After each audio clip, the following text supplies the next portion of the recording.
নিয়মিত ভালোবাসার গল্প পেতে আমাদের আলম এক্সপ্রেস চ্যানেলটি সাবস্ক্রাইব করে পাশে থাকা বেল বাটন অন করে রাখুন।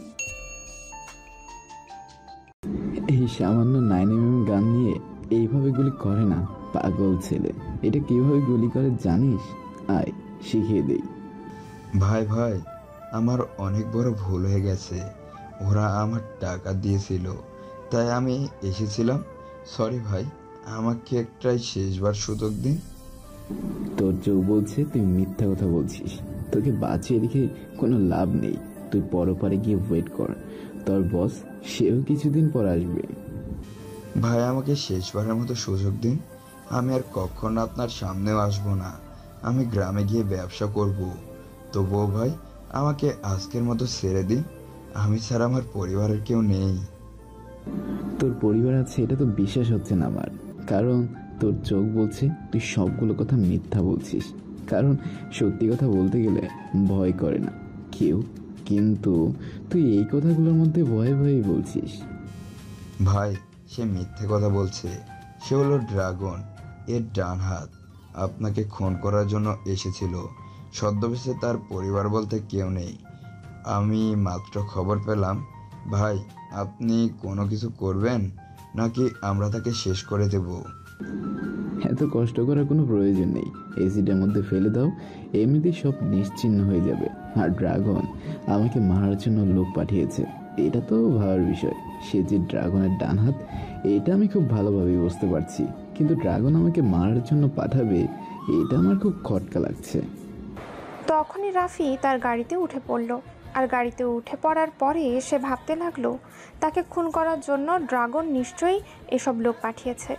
কিন্তু এটার মধ্যে তো আরও একটা ষড়যন্ত্র রয়েছে, কারণ সে যেখানে আছে এটা অন্য কেউ জানার তো কথা নয়। তার মানে কি তার দলের অন্য সব লোকজন এসব করছে? রাফি এসব কথা ভাবতে লাগলো। আর তখন ড্রাইভার গাড়িটা চালিয়ে যেতে লাগলো। গাড়িটা একটা বড় কোম্পানির সামনে এসে থামলো। আর তখন গাড়ি থেকে সে নেমে পড়ল। নেমে পড়ার পরে দেখতে পারলো যে সবাই তার জন্য ওয়েট করছে। আর তখন রাফি তাড়াতাড়ি করে ভেতরে প্রবেশ করলো আর সবার সঙ্গে হাসি মুখে কথা বলছে। তারপরে দেখতে পারলো সবাই মিটিং রুমে রাফির জন্য ওয়েট করছে। আর রাফি বসে পড়ে সবাই রাফিকে দাঁড়িয়ে সালাম জানালো। আর সালাম জানানোর পরে রাফি তখন বলতে থাকে, ভাই, আমাদের একটা খারাপ সংবাদ আছে।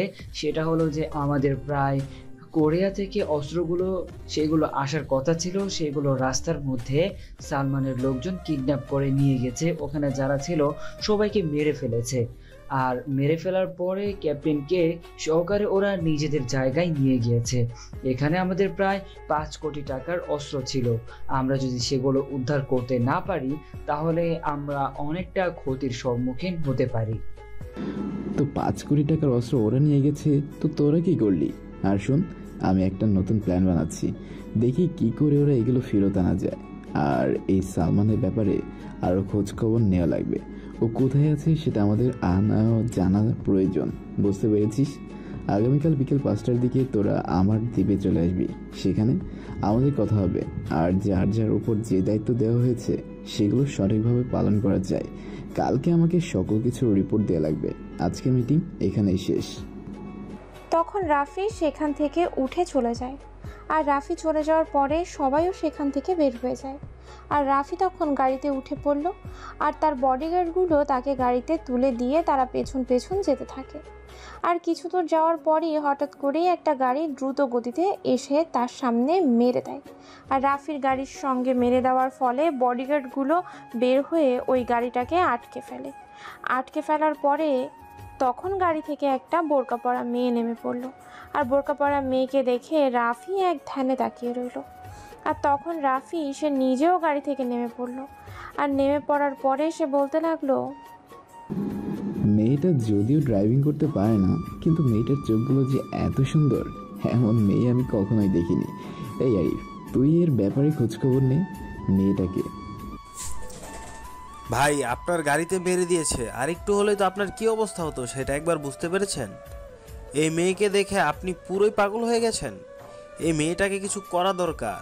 এই মেয়েটা নিশ্চয়ই কোনো বড়লোক বাবার দুলালি হবে।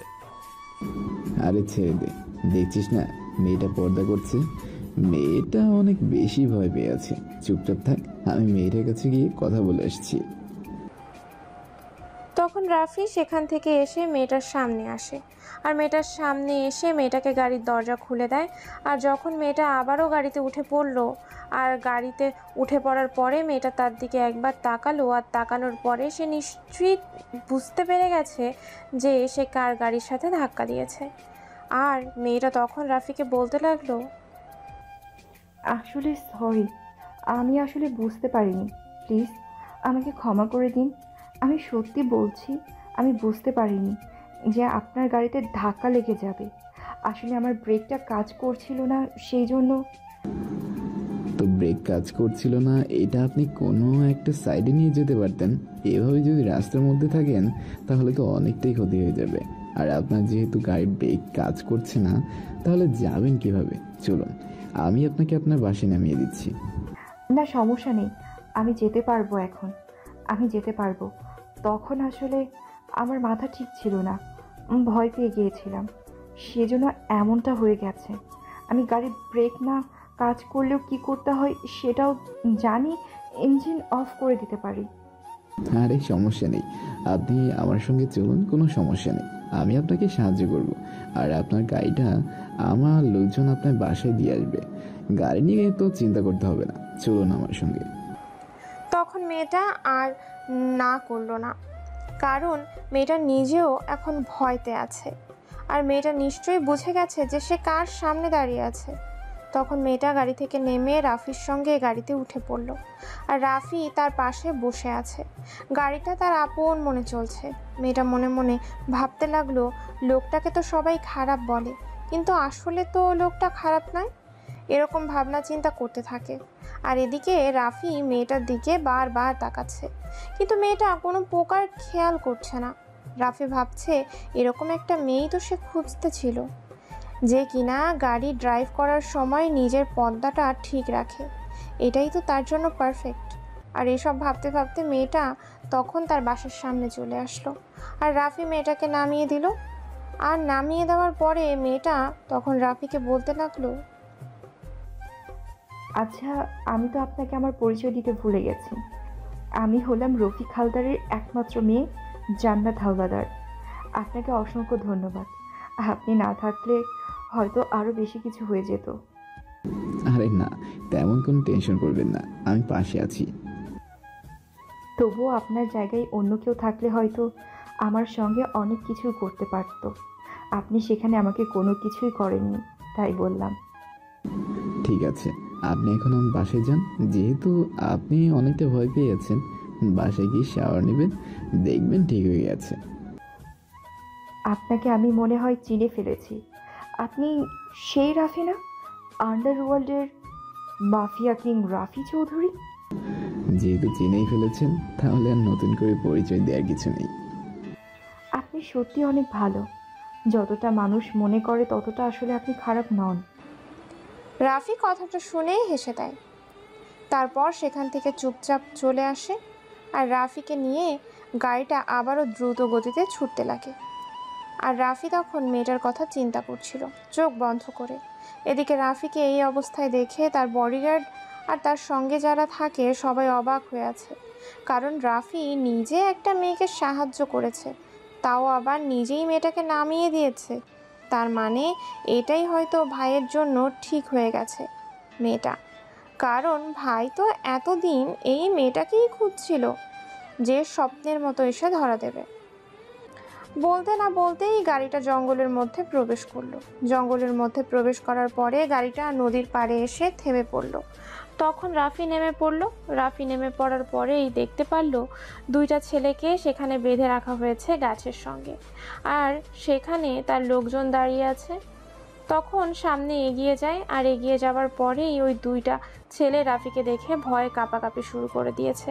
আর তখন রাফি গিয়ে বলতে লাগলো, কিরে, তোরা আমার জাহাজ থেকে অস্ত্রগুলো চুরি করেছিস? তুই নাকি খুব বেশি লিড দিতে পারিস। ভাই, আমাকে ক্ষমা করে দিন। আসলে আমি বুঝতে পারিনি, আপনার সঙ্গে বেইমানি করে ফেলেছি।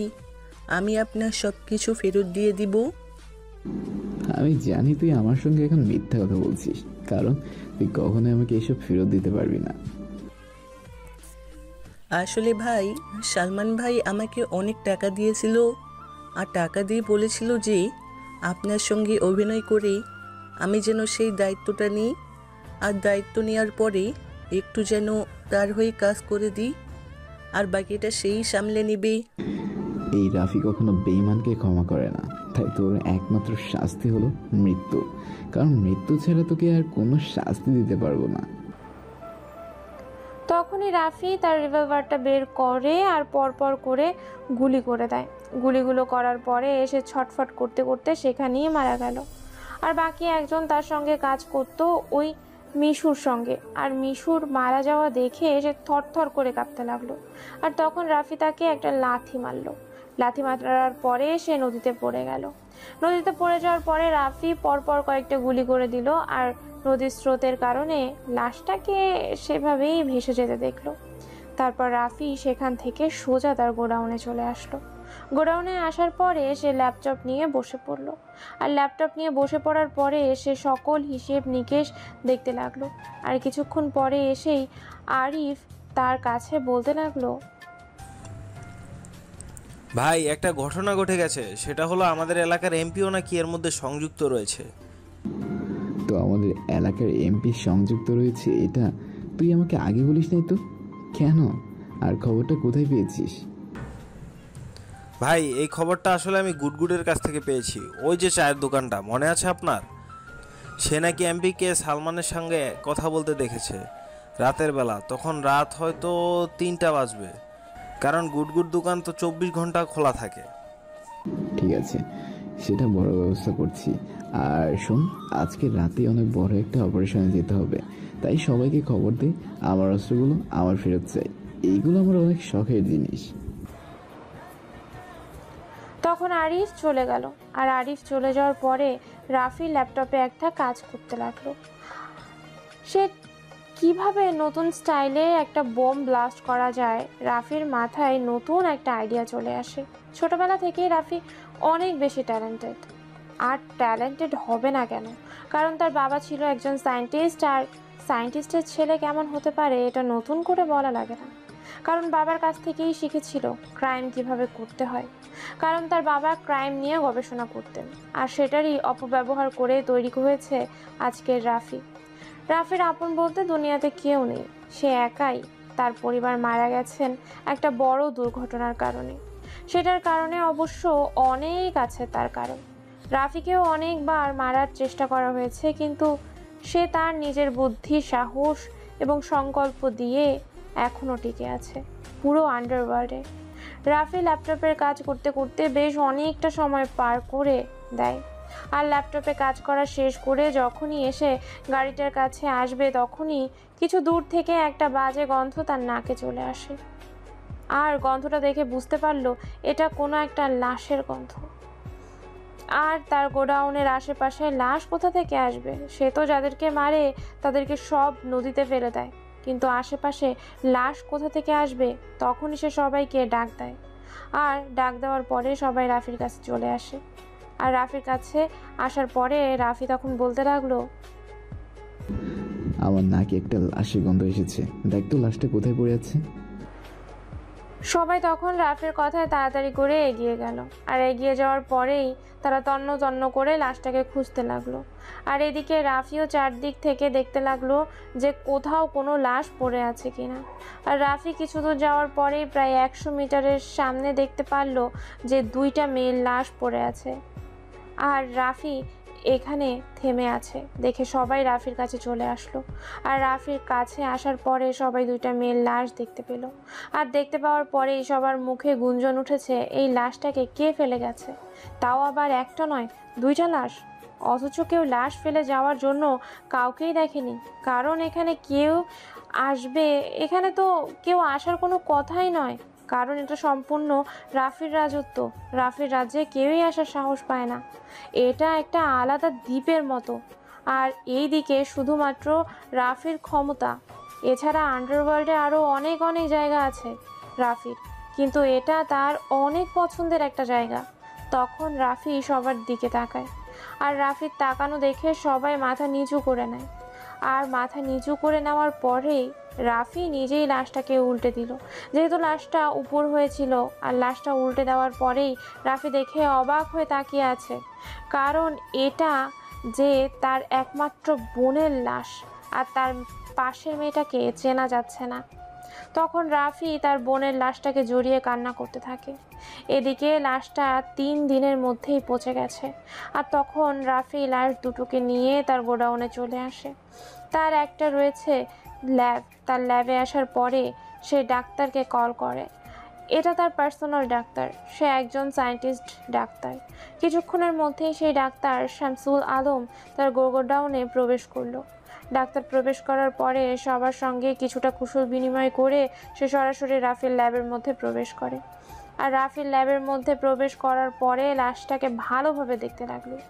প্রথমে রাফির বোন সিনথিয়ার লাশটা ভালো করে দেখছে, আর তখনই দেখেই রাফিকে বলতে লাগলো, রাফি, আমার মনে হচ্ছে এ দুইটা মেয়েকে প্রচণ্ডভাবে কেউ নির্যাতন করেছে আর ধর্ষণ করেছে, তারপরে অনেক কষ্ট দিয়ে তাকে মারা হয়েছে।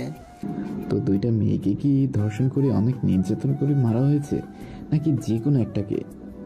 আমার মনে হচ্ছে যে তোমার বোনকে অনেক বেশি কষ্ট দিয়ে অনেক বেশি নির্যাতন করে হত্যা করা হয়েছে, আর বাকি যেজন আছে তাকে ধর্ষণ করা হয়েছে ঠিকই, কিন্তু মনে হয় তাকে গুলি করে মারা হয়েছে, কারণ তার বুকের মধ্যে একটা ছোট্ট স্পট রয়েছে। এটা যেই সেই গুলি নয় যে অনেক রক্ত বের হবে। কিন্তু আমরা তো জানি যে গুলি করলে শরীর থেকে রক্ত বের হবে, তাহলে গুলি করার পরে রক্ত কেন বের হলো না? ওদেরকে এমন ড্রাগস দেওয়া হতো যে ড্রাগস দেওয়ার পরে শরীরের রক্ত কাটা গেলেও বের হতো না। এটা বাংলাদেশে পাওয়া যায় না, এটা হয়তো কোরিয়া থেকে আমদানি করে নিয়ে আসা হয়েছে। এটার নাম বিউ। তো আপনি কি এটা জানেন যে এই ড্রাগসের কে বা কারা তৈরি করে এবং বাংলাদেশে কার কাছে আসে? এটার কি আপনার কাছে কোনো তথ্য আসে? না, সেটা কোনো তথ্য নেই, তবে বাংলাদেশ সরকার এটার বিরুদ্ধে একটাবার ব্যবস্থা নিতে চেয়েছিল, কিন্তু সালমানদের কারণে সেটা পেরে উঠতে পারেনি। কারণ সালমান অনেকগুলো দেশের সঙ্গে মিলে সে তার অবস্থানকে অনেক শক্ত করে ফেলেছে, এবং সরকার যদি কোনো কিছু বলতে চায় তাহলে আমাদের দেশের সঙ্গে যুদ্ধ লেগে যেতে পারে। তার জন্য চুপ করে রয়েছে সরকার। আর আমার মনে হচ্ছে যে এটা সালমানেরই কাজ হতে পারে, কারণ সালমান ছাড়া এটার কোনো সাহস হয় না দেশের মধ্যে প্রবেশ করানো এবং মানুষের শরীরে প্রবেশ করানো। ঠিক আছে, আপনি আরও কিছু দেখেন, কিছু পান কিনা। আমার বোনটাকে পর্যন্ত ছেড়ে দিল না। আমার বোনটা তো অসহায় ছিল। জানি না কখন আমার মৃত্যু হয়ে যায়, কারণ সালমান কখন আমাকে তুলে নিয়ে যায় এটারই চিন্তা ভাবনা করছি আমি। এখন আর চুপ করে থাকা চলবে না, এখন নিজেকে কোনো কিছু করতে হবে, কারণ এখনও যদি চুপ করেই থাকি তাহলে আর হচ্ছে না।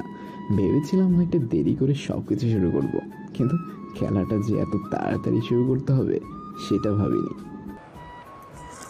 তখন ডাক্তার শামসুল সেই লাশ দুটোকে ভালো করে চেক করে দেখতে লাগলো। চেক করার পরে উনি আরও নতুন কিছু জানতে পারে, আর জানতে পারার পরে শামসুল আলম সে রাফিকে বলতে থাকে, আমার মনে হয় একটা খুব দরকারি জিনিস পেয়ে গেছি আমি। এখানে কয়েকজনের ফিঙ্গারপ্রিন্ট পেয়েছি। ওরা হয়তো সবাই গ্লাভস ব্যবহার করলেও 2-1 গ্লাভস ব্যবহার করেনি। এখন এই ফিঙ্গারপ্রিন্টের সঙ্গে মিলিয়ে দেখতে হবে, আমার ডিএনএ টেস্ট করতে হবে। ঠিক আছে, আপনি তাহলে এইগুলো স্যাম্পল নিয়ে যান, তারপর আমাকে রিপোর্টগুলো জানাবে 2-3 দিনের মধ্যেই, ঠিক আছে? তারপরে কিছু সিমটম নিয়ে চলে গেল। আর এদিকে রাফির চোখ দিয়ে অনবরত পানি পড়তে লাগলো। আর যথাক্রমে তার বোনকে দাফন করা হলো। রাফির মাথায় এখন রক্ত উঠে আছে। ইচ্ছে করছে সালমানকে ছিঁড়ে ফেলার জন্য, কিন্তু মাথা গরম করে কোনো কিছু করা ভালো হবে না। রাফি রেডি হয়ে নিল, আর রাফি গাড়িতে উঠে পড়ল। রাফির গাড়িটা এগিয়ে যাচ্ছে, তার পেছনে আরও 4টা BMW গাড়ি যাচ্ছে। সবার কাছেই ভারী অস্ত্র রয়েছে। রাফির গাড়িটা ব্রিজ পার হতেই ব্রিজটা ভেঙে যায়। ভাগ্যক্রমে সবগুলো গাড়ি বেঁচে যায়, তখন রাফি বুঝতে পারছে যে তার দলের কোনো একজন অন্য কাউকে খবর পাঠাচ্ছে, কারণ এখন রাফি সেই জাহাজ আর মালগুলো নিয়ে আসার জন্য যাচ্ছে। এটা অন্য কেউ জানার কথা নয়, তার মানে যা হয়েছে সব তার নিজের মধ্য থেকেই হয়েছে। রাফি কোনো কিছু বলল না, আর রাফির গাড়িটা পুরনো একটা মংলা বন্দরে এসে থামলো, আর গাড়ি থেকে রাফি এক এক করে সকল লোকজন নেমে পড়ল। নেমে পড়ার পর রাফি হাঁটতে থাকে। রাফি হাঁটতে হাঁটতে একটা পুরনো ঘরের সামনে চলে আসলো, আর পুরনো ঘরের সামনে আসার পরে সবাই দাঁড়িয়ে গেল।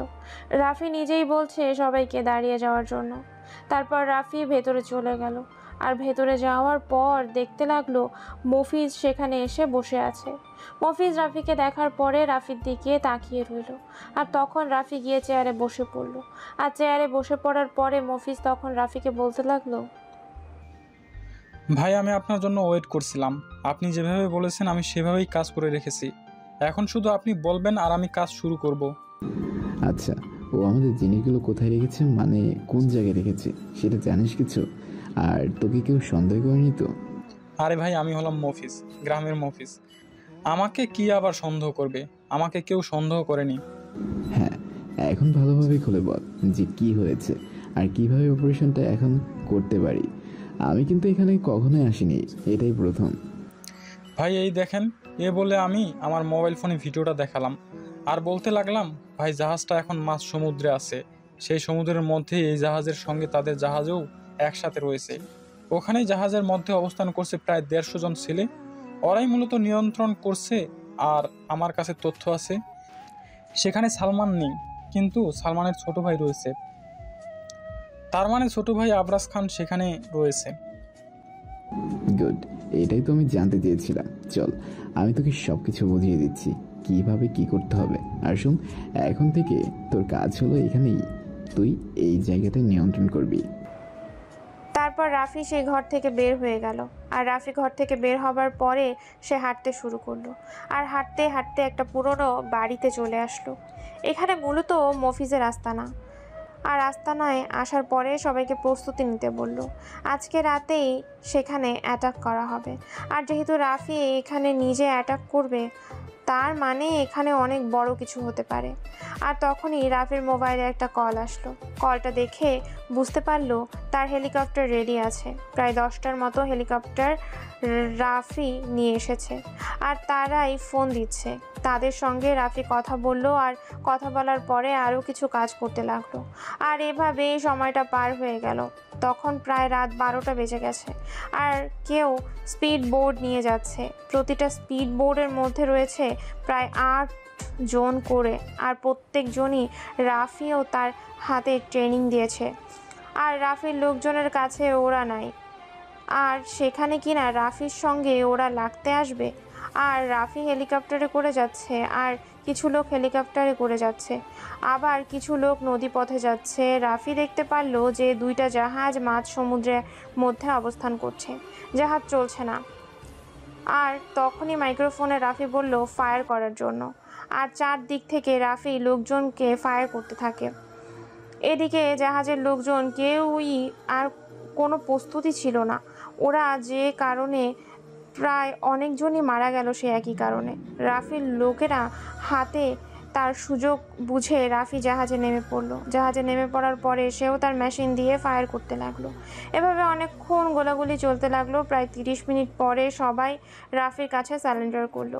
স্যালেন্ডার করার পরে রাফি তার সামনে এগিয়ে যায়, আর তখনই দেখতে পেল আরবাজ খান হাত দুটো উপরে তুলে দাঁড়িয়ে আছে, তার কাছে হার মেনে নিচ্ছে। আর তখন রাফি গিয়ে চেয়ারে বসে পড়লো। চেয়ারে বসে পড়ার পরে তখন রাফি বলতে লাগলো, কিরে, আমি তো ভেবেছিলাম যে তোকে এখনো পাবোই না, কিন্তু যাক, তোকে এখানে পেয়ে গেলাম, ভালোই হলো। তুই কিন্তু ভুল করছিস, তুই নিজেও জানিস না তুই কার সঙ্গে খেলাধুলা করছিস। আমার ভাই তোকে মেরে ফেলবে। তো আমিও তো এটাই চাই যে তোর ভাই আমাকে মারতে আসুক, কিন্তু সে কেন লুকিয়ে আছে বিদেশে? আচ্ছা বল, তোর ভাই কোন দেশে আছে? আমি আমার জীবন দিলেও আমি এটা তোকে কখনোই বলবো না। তোর আন্ডারওয়ার্ল্ড আমরা 2 ভাই ছিনিয়ে নেব, আমরা 2 ভাই রাজত্ব করব। কেন রে, আন্ডারওয়ার্ল্ড কি তোর বাপের সম্পত্তি যে আন্ডারওয়ার্ল্ড তোর লাগবে সারা জীবন? তো মানুষকে ঠকিয়ে মানুষকে জিম্মি করে টাকা পয়সা ইনকাম করে তারপরে এই পর্যন্ত এসেছিস। যা কিছুই করি না কেন, সেটাতে তোর এত সমস্যাটা কি? আমরা চাইলে পুরো বাংলাদেশটাকে উড়িয়ে দিতে পারি, বাংলাদেশের মানুষ একটাও বেঁচে থাকবে না যদি আমরা চাই। কেন রে, আমরা কি বসে থাকবো নাকি? আর এই রাফি চৌধুরী কি করতে পারে সেটা তুই এবং তোর ভাই ভালোভাবেই জানিস। এখন ফোন দে তোর ভাইকে, ফোন দে। তোর দরকার হলে তুই ফোন দে, আমি কেন ফোন দিতে যাব? তুই কি মনে করেছিস তোকে আমি ভয় পাচ্ছি? মোটেও না।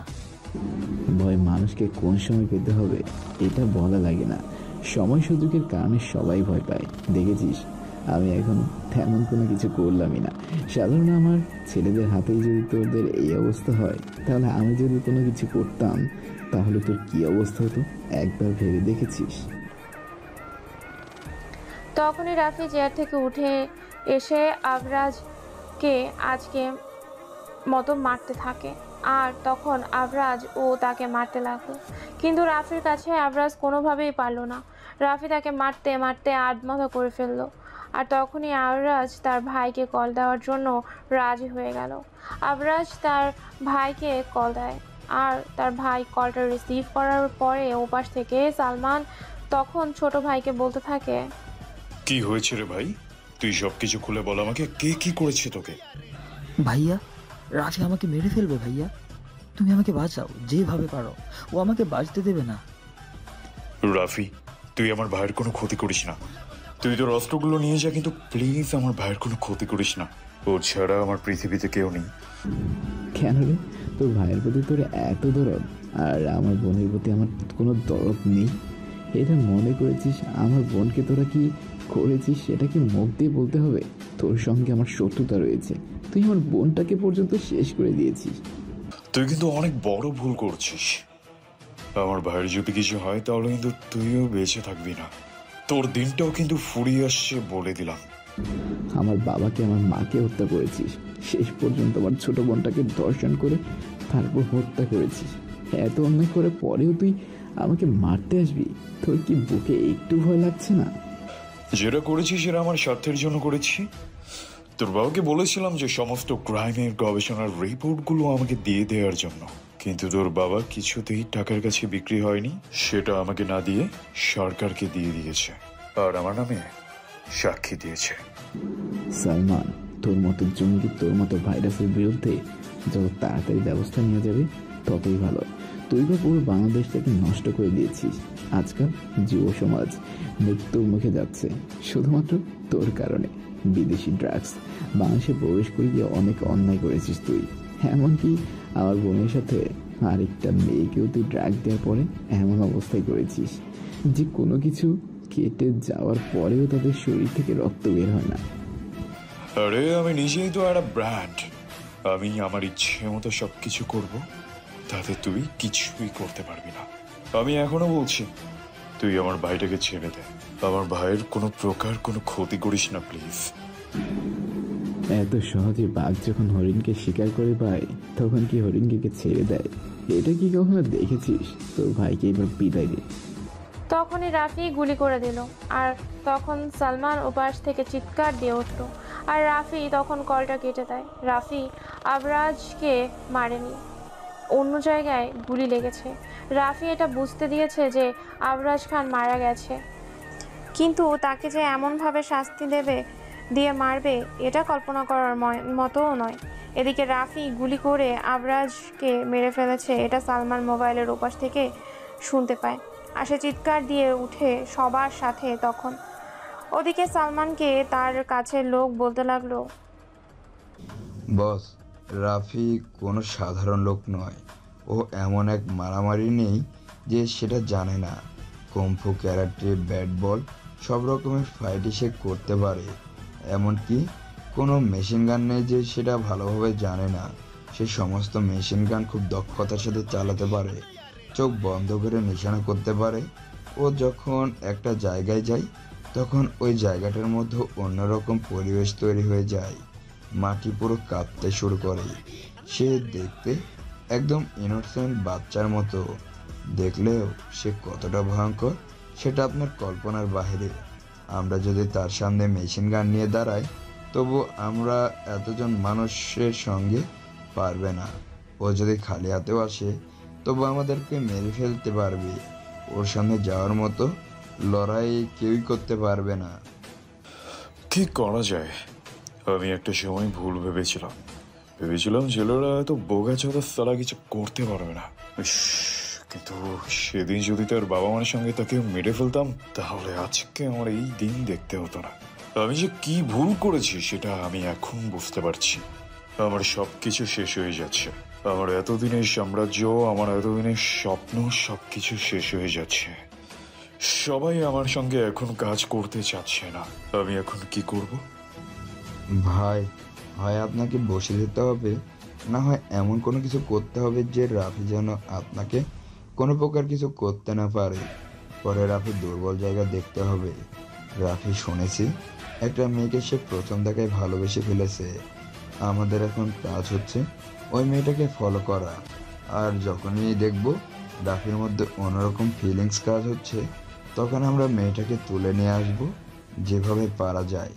আর মেয়েটাকে তুলে আনতে পারলেই রাফির সমস্ত কিছু এমনিতেই লিখে দেবে, কারণ রাফি মেয়েটাকে অনেক বেশি ভালোবেসে ফেলেছে আমার তথ্য অনুসারে।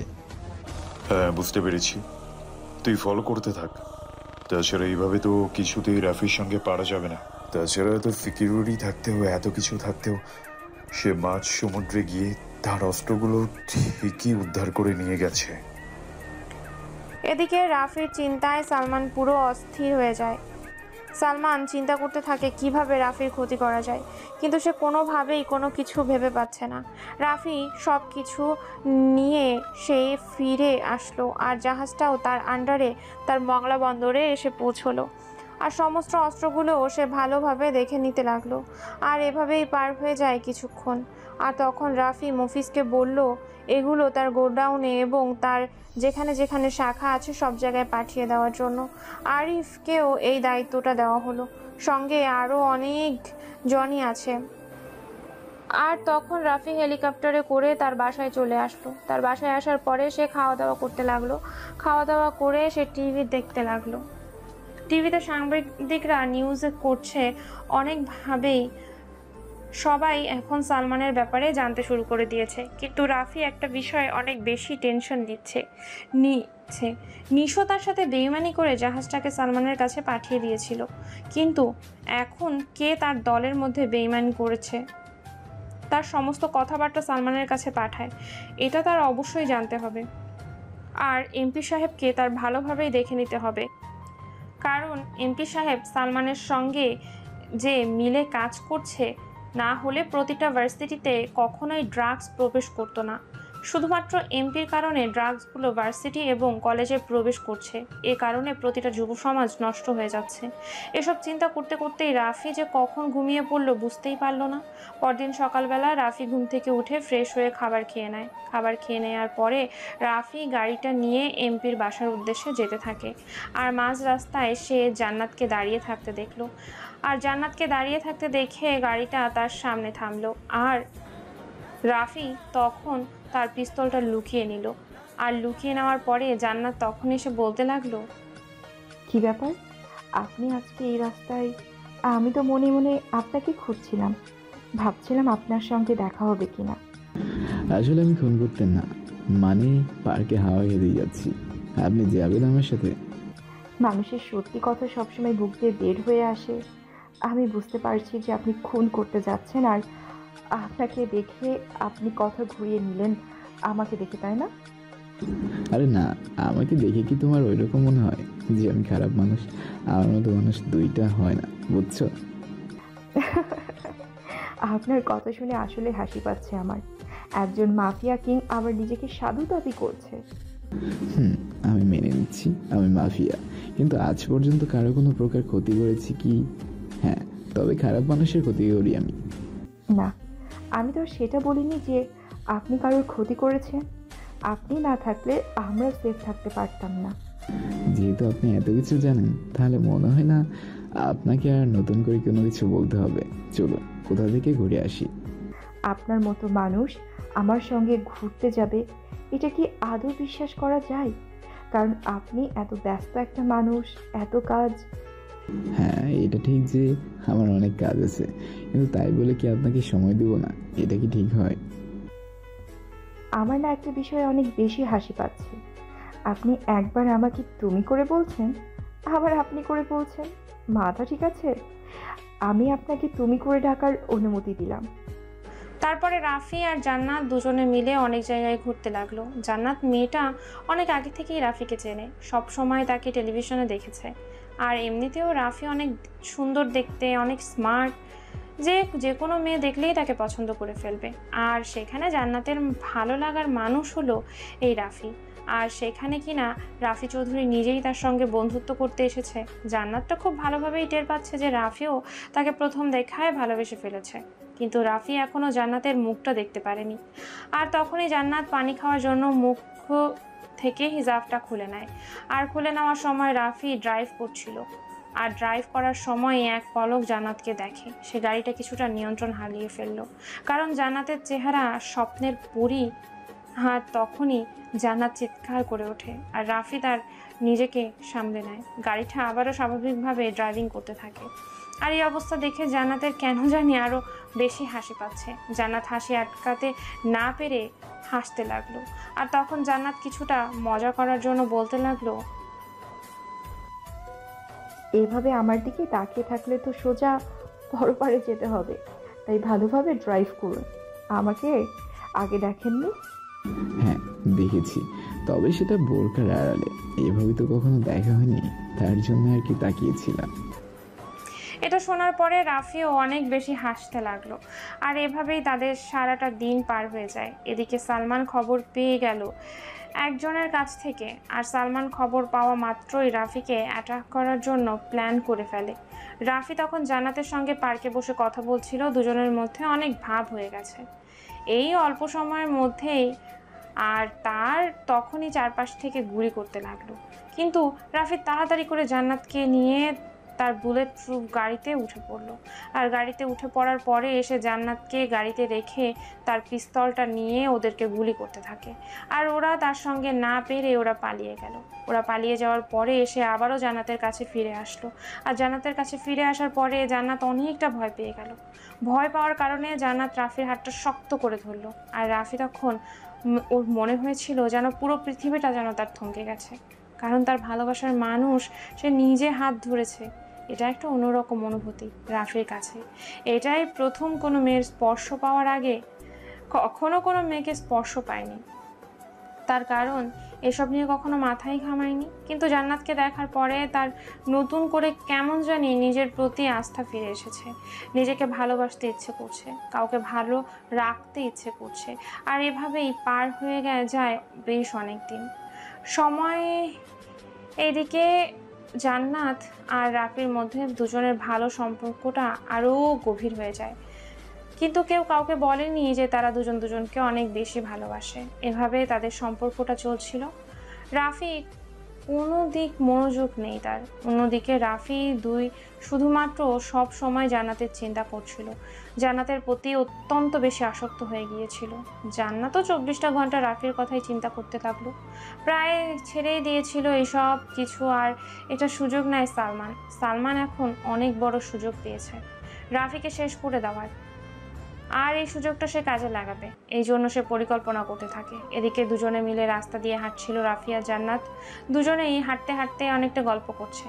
আর তখন জান্নাত রাফিকে দুষ্টুমি করে বলতে লাগলো, তুমি তো আমার জন্য সব কিছু ছেড়ে দিয়েছো, এখন যদি ওরা তোমার কোনো ক্ষতি করতে আসে তখন আমার কি হবে? দেখো, সবকিছু ছেড়ে দিয়েছি বলে তার মানে এই না যে ওরা আমার এই সুযোগ আমার কোনো ক্ষতি করে ফেলবে। অস্ত্র জমা দিয়েছি, ট্রেনিং তো জমা দিইনি। তবুও তোমাকে নিয়ে আমার অনেক বেশি টেনশন হয়, কারণ তুমি টেনশন হওয়ার মতোই একটা মানুষ। তোমাকে যদি আমি আমার সঙ্গেও রাখি তবুও তোমাকে নিয়ে আমার অনেক বেশি টেনশন হয়। বাসায় তোমার কথা জেনে গেছে।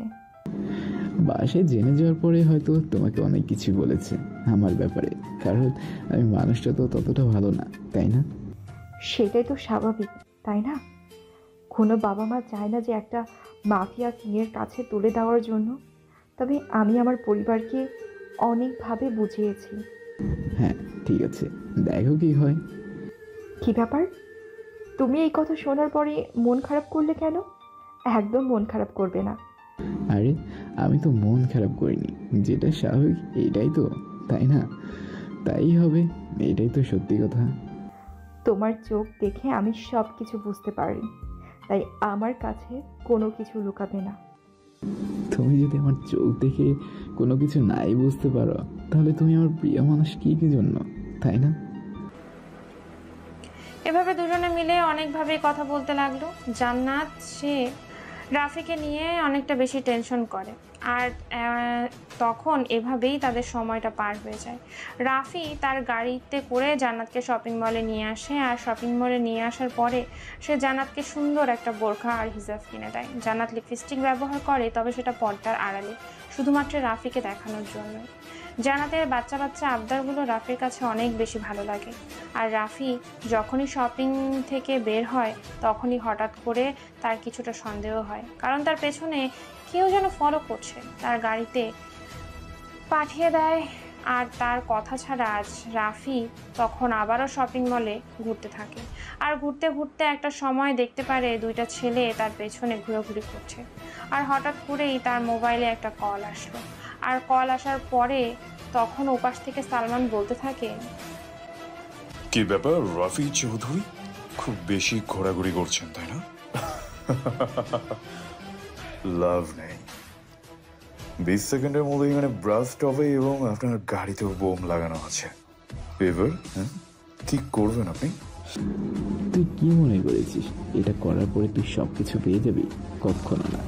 আমি একটা মেয়েকে ভালোবেসেছি, তার মানে এই না যে আমি তার মধ্যে ডুবে থাকবো। সকল কিছুর খোঁজ খবর আমি রাখি, আর তোকে কে খবর পাচার করছে এটাও আমি জানি, শুধুমাত্র সময়ের অপেক্ষা করছি। এখন তোর কাছে দুইটা রাস্তা আছে। এখন তুই অল্প সময়ের মধ্যেই সবাইকে একসাথে বের করে দিতে পারবি। এই 20 সেকেন্ডের মধ্যে যদি তুই পুরো শপিং মল খালি করতে পারিস তাহলে সবাই রক্ষা পাবে, আর না হলে আমার কথা মতো সবকিছু মেনে নিতে হবে। তুই সাধারণ মানুষের কোনো ক্ষতি করিস না, আমি তোর হাত জোর করে ক্ষমা চাইছি। তুই সাধারণ মানুষকে মারিস না। তাহলে তো তোর যে কোনো একটা কিছু হারাতে হবে। তাহলে একটা কাজ করি, তোর প্রিয় মানুষটাকেই উড়িয়ে দিই। তুই না হয় জনগণের জন্য এটুকু স্যাক্রিফাইস করলি না? এই বলে সালমান কল কেটে দেয়। আর কল কেটে দেওয়ার পরে রাফি চিন্তায় পড়ে গেল। তার হাতে এখন দুইটা অপশন আছে, নিজের প্রিয় মানুষটাকে বাঁচানো, না হয় পুরো শপিং মলের মধ্যে যত মানুষ রয়েছে সবগুলো মানুষ মারা যাবে, যে কোনো একজনকে বাঁচাতে হবে। আর তখনই তার মনে পড়লো একটা প্ল্যান। তাড়াতাড়ি করে মোবাইল অন করে তার মোবাইলটা অন করার পরে সে ডিভাইসটা হ্যাক করতে চেষ্টা করে, এবং সেটা সে সফলও হয়। মাত্র 2 সেকেন্ড বাকি ছিল, আর এই 2 সেকেন্ড পরে এমনিতেও ব্লাস্ট হয়ে যেত। ভাগ্য ভালো, কম সময়ের মধ্যে এটা করতে পেরেছে। এখন বর্তমানে ডিফিউজ করা গেছে, কিন্তু এটা আন্ডার ম্যাচিভ সার্কিট দেওয়া আছে। হঠাৎ করেই তার পাশে টিকটিক করে আওয়াজ হতে লাগলো। এটা ডাস্টবিন থেকে ভালোভাবেই দেখতে থাকে, আর তাড়াতাড়ি করে বোমটা নিয়ে শপিং মল থেকে বের হয়ে যায়। আর বের হয়ে যাওয়ার পরেই তখনই চারপাশে থেকে গুলি করতে লাগলো। এক মুহূর্তে গুলি যদি বোমের মধ্যে লেগে যায় তাহলে পুরো শপিং মল উড়ে যাবে, এমনকি সে নিজেও। সে তাড়াতাড়ি করে বোমটাকে নিয়ে তার গাড়িতে উঠে পড়লো, আর সঙ্গে সঙ্গে তখনই মনে হলো গাড়িটা তার গাড়ির মতো তার গাড়ির মধ্যে একটা বম রয়েছে। তাড়াতাড়ি করে গাড়িটা ড্রাইভ করতে লাগলো। তখনই তার পেছনে একটা গাড়ি ধাওয়া করছে, আর তখন জান্নাতকে বলতে লাগলো, জান্নাত আমি গাড়ি ড্রাইভ করছি, তুমি দেখো এখানে একটা লাল তার আছে, আর ওই লাল তারে প্লাস দিয়ে কেটে দাও। শুধুমাত্র লাল তার কাটবে, অন্য কোনো তারের যেন স্পর্শ না লাগে। তোমার হাতে তাড়াতাড়ি করো, হাতে মাত্র 10 মিনিট সময় আছে। আমি তো এসবের কোনো কিছুই বুঝতে পারছি না, কিভাবে কি করব। প্লিজ আমি তোমাকে যেটা বলছি তুমি সেটা করো, আমি জানি তুমি পারবে।